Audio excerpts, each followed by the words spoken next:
네, 오늘은 4페이지 문법 11번 문제부터 함께 풀이해 보겠습니다.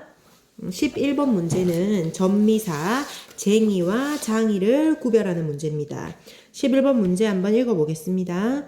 다음은 학생들이 쟁이와 장이에 대해 탐구한 내용이다.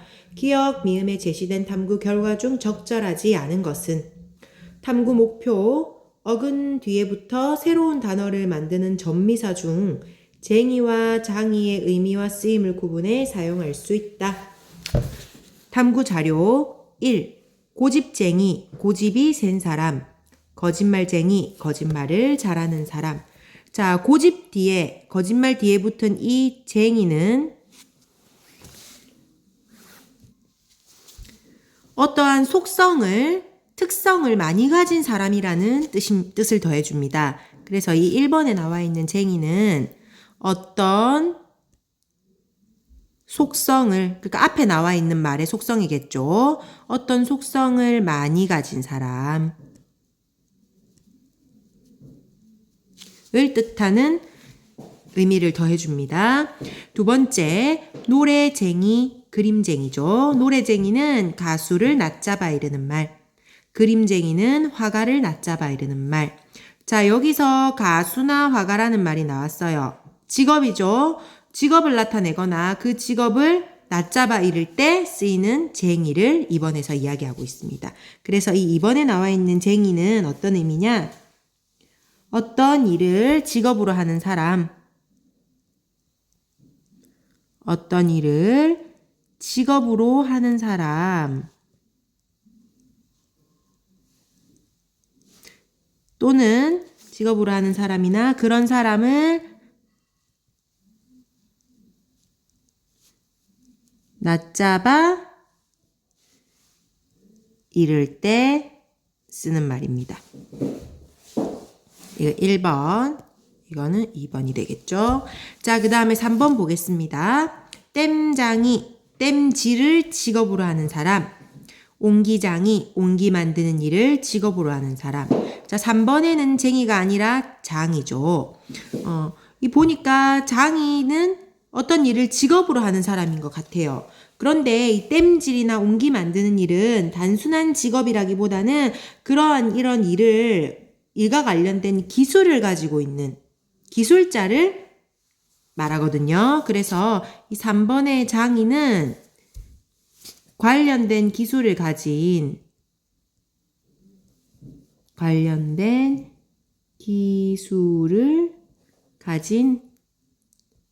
기술자의 의미를 더해주는 전미사입니다.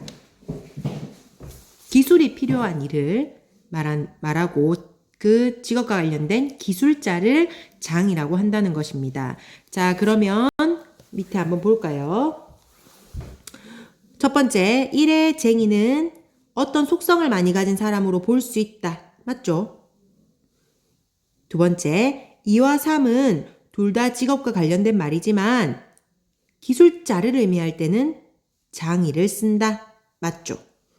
세 번째, 1과 3을 볼 때 쟁이와 장이는 모두 명사와 결합하여 새로운 단어를 만든다. 자, 쟁이와 장이 앞에 붙은 말들이 전부 명사인지 확인해 볼까요? 고집, 거짓말, 노래, 그림, 땜, 옹기. 전부 명사 맞습니까? 맞죠? 그래서 모두 명사와 결합해서 새로운 단어를 만든다. 이것 또한 정답이 맞습니다. 네 번째, 1에서 3을 볼 때 쟁이와 장이는 모두 어근의 품사를 변화시키지 않는 전미사이다. 자, 어근은 선생님이 핑크색으로 줄쳐놓은 이 명사들이 전부 어근이죠. 실질적 의미를 가지고 있는 아이들이고, 그러면 이 친구들이 전부 명사면 뒤에 쟁이나 장이가 붙어도 그대로 명사인지만 확인하면 되죠. 쟁이와 장이가 붙은 말도 명사입니까? 네, 모두 명사입니다. 그래서 품사가 변화되지 않았어요. 그래서 이 쟁이나 장이는 지금 품사를 변화시키지 않는 전미사라는 것을 알 수 있습니다. 자, 그 다음에 5번째 보겠습니다. 1, 2, 3의 예로 욕심쟁이, 대장쟁이, 중매장이를 각각 추가할 수 있다. 1에는 욕심쟁이, 2에는 대장쟁이, 3에는 중매장이를 예로 각각 추가할 수 있는지 확인 한번 해볼까요? 자, 1번에 어떤 속성을 많이 가진 사람으로 욕심에 쟁이가 붙는 욕심쟁이 됩니까? 네, 욕심쟁이는 가능합니다. 두 번째, 어떤 일을 직업으로 하는 사람이나 이런 사람을 낮잡아 이르는 말로 대장쟁이가 맞나요? 대장쟁이는 우리 대장쟁이라고 하지 않고 뭐라고 합니까? 대장장이라고 합니다. 그쵸? 대장장이는 장이라고 우리가 쓰죠, 평소에. 대장장이는 대장일을 하는 기술자를 말합니다. 대장일은 여러분 대장이 뭔지 알죠? 내가 대장이 할 때 그 대장 아니고 금속을 녹여가지고 두드려가지고 어떤 연장을 만드는 무기를 만드는 사람을 대장이라고 하고 그런 기술을 가진 사람을 대장장이라 해요. 그러면 이건 2번의 예로 추가를 해야 되는 게 아니라 장이로 바꿔서 3번의 예로 들어가야 관련된 기술을 가진 기술자의 의미가 돼야 정답입니다.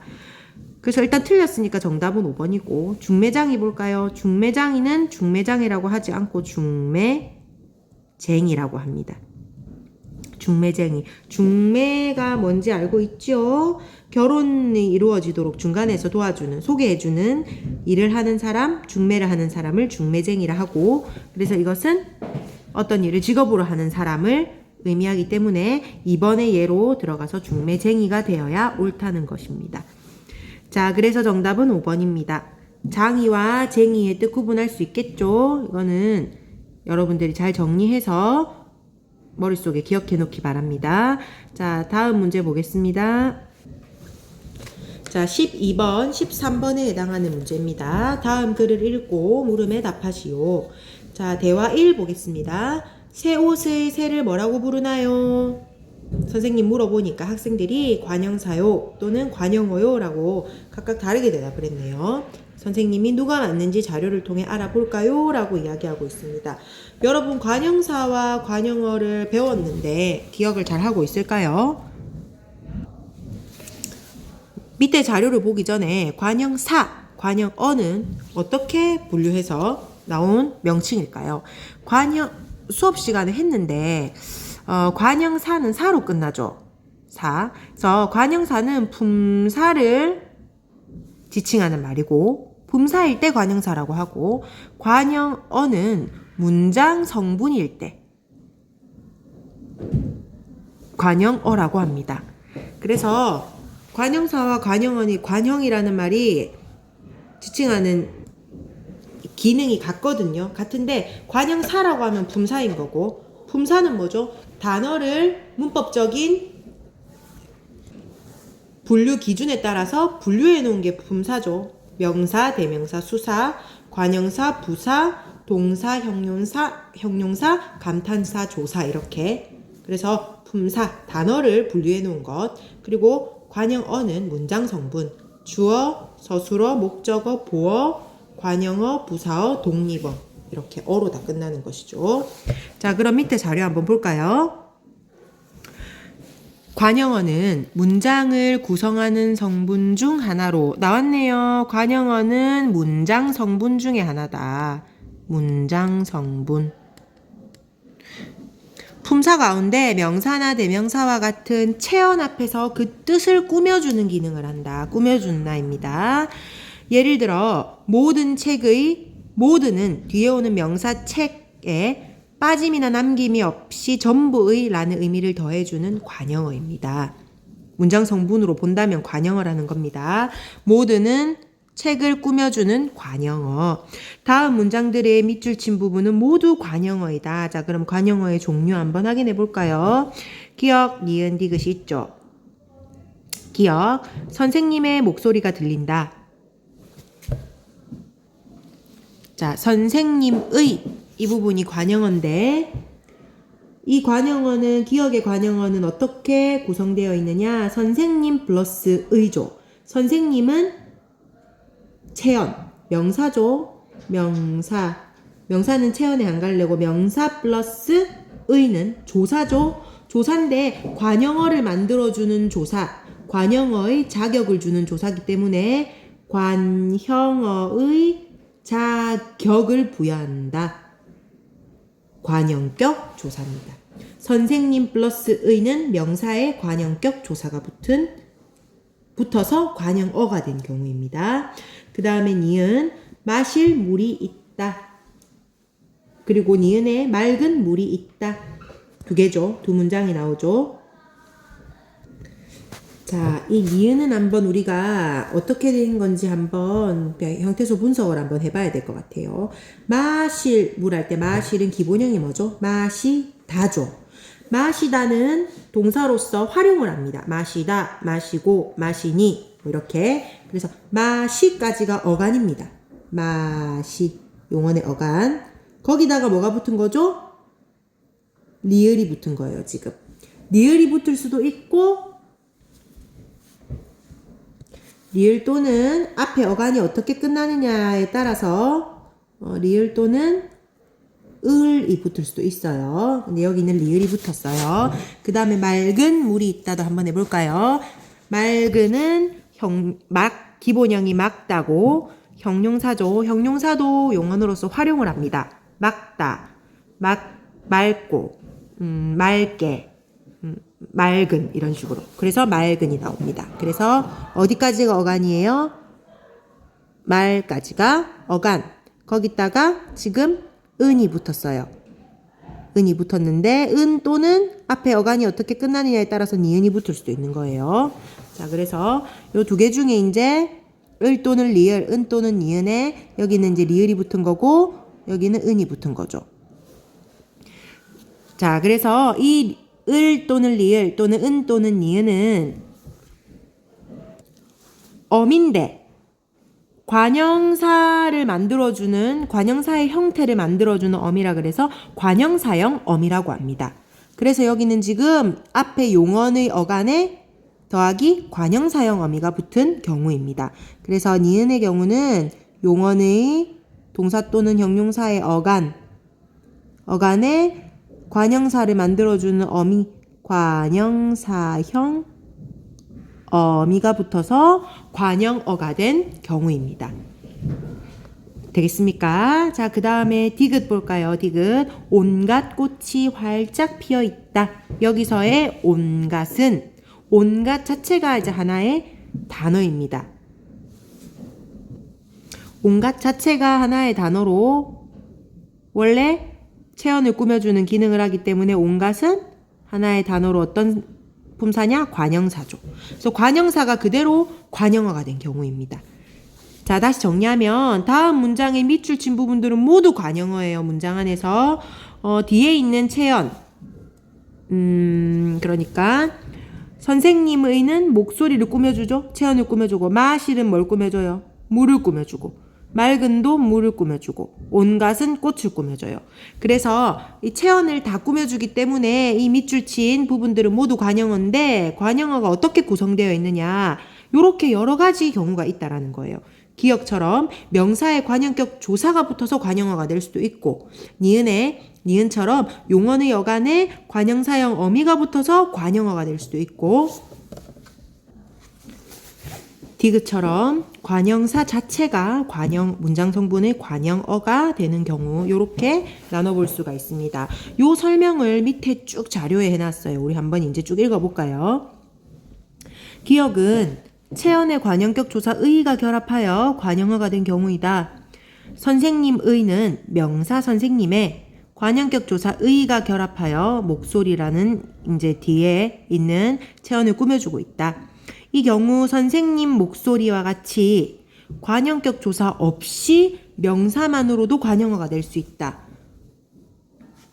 선생님의 목소리가 들린다. 선생님 목소리가 들린다. 어때요? 의가 빠져도 명사만으로도 관형어로서 선생님 목소리, 선생님이 목소리를 꾸며줄 수 있으니까 관형어가 될 수 있는 거죠. 하지만 여기 한번 볼까요? 하지만 관형격 조사 의를 반드시 써야 하는 경우가 있고 그러니까 생략하면 안 되는 경우가 있다라는 거죠. 의가 생략되면 의미가 달라지는 경우도 있다라는 점도 기억하라는 것입니다. 니은은 동사나 형용사와 같은 용언의 어간에 관형사형 어미 은 또는 니은, 을 또는 리을 등이 결합하여 관형어가 된 경우이다. 마실은 동사의 어간 마시에 관형사형 어미 리을이 결합하여 물을 꾸며주고 있고, 맑은은 형용사의 어간 말게 관형사형 어미 은이 결합하여 물을 꾸며주고 있다. 여기까지 위에 선생님 설명했던 내용이 쭉 풀어져 있죠. 마지막 디귿은 관형사가 관형어가 된 경우이다. 관형사는 체언 앞에서 체언의 뜻을 꾸며주는 품사이다. 관형사 온갖은 명사 꽃을 꾸며주며 이런저런 여러가지라는 의미를 더해주고 있다. 관형사는 체언과 달리 조사와 결합할 수 없으며 용언과 달리 활용이 불가능하다는 특성이 있다. 자, 대화 2 볼까요? 학생들이 이제 선생님 설명을 듣고 나서 자료를 보고 본 후에 둘 다 맞았네요 라고 이야기합니다. 그럼 둘은 어떤 차이가 있죠? 관형사는 A를, 관형어는 B를 기준으로 말한 거예요. 뭘 기준으로 말한 걸까? 관형사는 품사를 기준으로 말하는 거고, 관형어는 문장 성분을 기준으로 말한 거다라는 것을 알 수 있습니다. 12번 볼까요? 자, A, B에 들어갈 말을 바르게 짝지으면 관형사는 품사가 무엇인가, 관형어는 문장 성분이 무엇인가, 2번이라는 것을 쉽게 알 수 있습니다. 자, 13번 볼까요? 윗글을 참고하여 보기를 이해한 것으로 적절하지 않은 것은, 보기 보겠습니다. A. 고향 친구가 여기 있다. B. 예쁜 친구가 여기 있다. C. 남자의 친구가 여기 있다. D. 옛 친구가 여기 있다. 모두 다 말이 되죠? 이 A, B, C, D는 전부 체언 앞에서, 명사 앞에서 지금 명사 친구를 꾸며주는 기능을 하는 관형어입니다.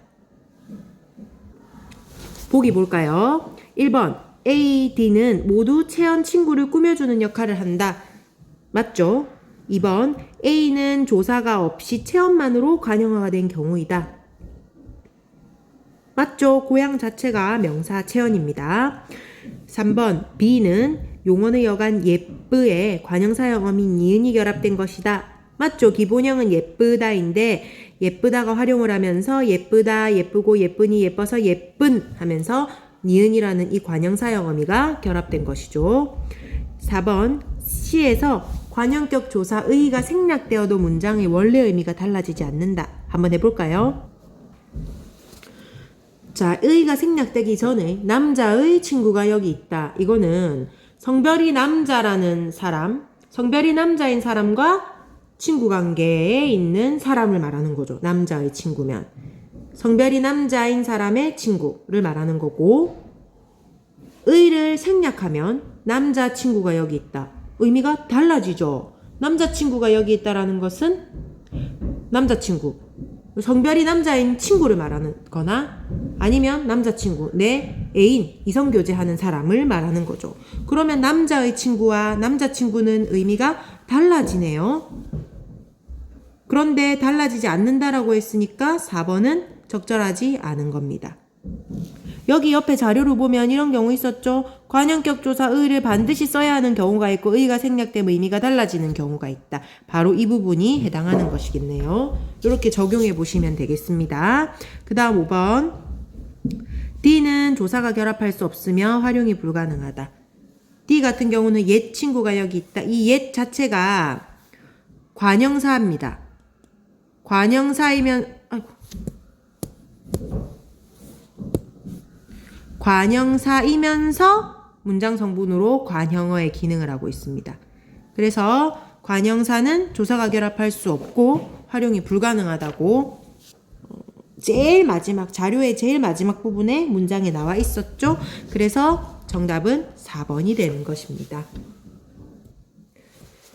자, 이렇게 여러분들 고등학교 올라가도 품사와 문장 성분은 계속해서 헷갈릴 수 있어요. 품사는 단어를 문법적 기준에 따라 분류해 놓은 갈래고, 우리가 품사를 보통 3가지 기준에 따라서 분류를 하고, 관형어는 문장을 구성하는 성분으로 보기 때문에 문장 성분을 지칭하는 용어라고 하면 되겠습니다. 자, 그래서 선생님이 이 품사와 문장 성분이 나왔기 때문에 마지막으로 한번 여기서 이 페이지에서 싹 한번 정리해주고 이 시간 마치도록 하겠습니다. 자, 품사와 문장 성분을 써보면 이렇게 정리할 수가 있습니다. 품사는 단어를 문법적으로 분류의 기준에 따라서 분류해 놓은 것이고, 문법적 기준은 세 가지가 있습니다. 첫 번째로 형태, 두 번째로 기능, 세 번째 의미. 자, 한마디로 품사는 단어라는 것입니다. 단어를 형태를 기준으로 분류하면 변하지 않는 단어인 불변어가 있고 변하는 단어인 가변어가 있습니다. 이렇게 그냥 두 가지로 나눌 수 있어요.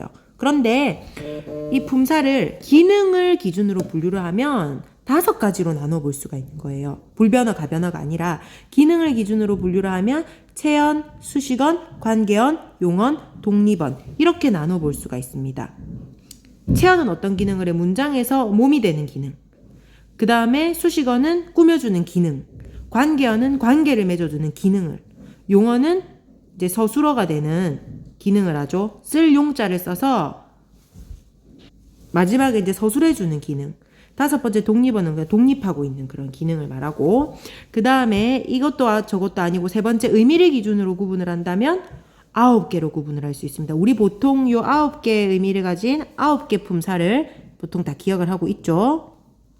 명사, 대명사, 수사, 관형사, 부사, 조사, 동사, 형용사, 감탄사까지. 자, 여기서 체언이 명사, 대명사, 수사죠. 수식어는 꾸며준 애는 관형사, 부사. 관계어는 조사, 용어는 동사와 형용사, 독립어는 감탄사. 요렇게 이제 이어지는 것입니다. 그리고 오른쪽에 문장 성분은 문장 안에서 어떤 이제 구성 성분을 하느냐인데 7개로 문장 성분을 나눌 수가 있고, 주어, 목적어, 보어, 서술어, 관형어, 부사어, 독립어 이렇게 나눌 수 있습니다. 우리 주성분, 부속성분, 독립성분 했죠. 문장에서 주가 되는, 꼭 있어야 되는 성분은 요 4가지. 주성분. 그 다음에 반드시 있을 필요는 없지만 의미를 좀 더 풍부하게 해주는 애들 부속성분. 그리고 얘는 이제 혼자 똑 떨어져 있는 독립성분. 이렇게 나눈다고 했었습니다. 여러분들이 이제 헷갈리는 이유는 이런 경우죠. 우리가 좀 전에 이제 관형사, 관형어를 배웠으니까 관형사가 이제 체언, 그러니까 명사, 대명사, 수사 이 체언을 꾸며주는 애가 관형사잖아요. 관형사가 바로 뭐가 되는 경우가 있다. 관형어가 되는 경우가 있어요. 그죠? 그래서 관형사, 관형어 헷갈리는데, 그렇지만은 관형사가 관형어가 될 수도 있지만 꼭 그런 것만은 아니었죠. 아까 관형어가 되는 케이스가 많았죠. 어떤 케이스가 있었죠? 체언에다가 명사에다가 관형격 조사, 관형격 조사 의가 붙어가지고도 관형어가 될 수 있어요. 그러니까 관형사만 관형어가 되는 건 아니었어요. 체언에 관형격 조사 의가 붙는 경우도 있고, 또 용언의 어간에 은 또는 뭐 는이라는 요거 뭐죠? 관형사형 관형사로 만들어주는 관형사형 어미가 붙어서도 관형어가 되기도 했고, 관형사가 관형어가 되기도 하지만 요런 경우 관형어가 되기도 한다라는 거예요. 그래서 이게 무조건적으로 왔다 갔다 할 수 있는 건 아니기 때문에 여러분들이 헷갈릴 수 있는 거예요. 그래서 선생님이 이렇게 정리해 준 거, 품사와 문장 성분을 이렇게 구분해서 품사의 이런 틀을 잘 봐놓고 문장 성분 7개 잘 봐놓고 이것을 지칭하는 것은 분류 기준이 다르다라는 거, 요 정도는 확실히 좀 기억해 주시기 바랍니다. 자, 오늘은 여기까지 하고 다음 시간에 14번 문제 하도록 하겠습니다. 수고했습니다.